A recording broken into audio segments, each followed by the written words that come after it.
కన్న తండ్రి అయిన దేవునికి వందనాలు, అలాగే మీకు కూడా వందనాలు. ఇప్పుడు మనం బైబిల్లోని సందర్భాల్ని కథలా వాస్తవాలా అనే విషయం గురించి తెలుసుకుందాం.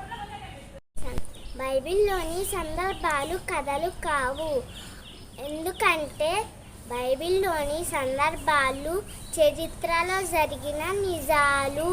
కథలు అంటే కల్పించి చెప్పేవి కథలు.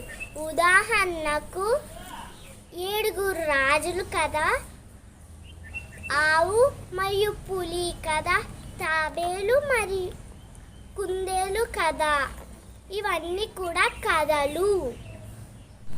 అయితే మనం యోబు గారి కథ, ఇస్సాకు గారి కథ, నోవాహు గారి కథ, అబ్రహాం గారి కథ అని అనకూడదు.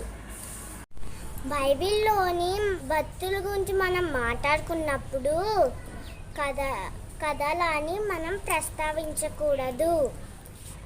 నోవాహు గారి చరిత్ర, అబ్రహాం గారి చరిత్ర, ఇస్సాకు గారి చరిత్ర అని మనం మాట్లాడాలి. కథకి చరిత్రకి తేడా తెలుసుకున్నాం కదా ఫ్రెండ్స్. మళ్ళీ ఇంకొక టాపిక్తో మళ్ళీ కలుద్దాం. బాయ్. అందరికీ అన్నగారు.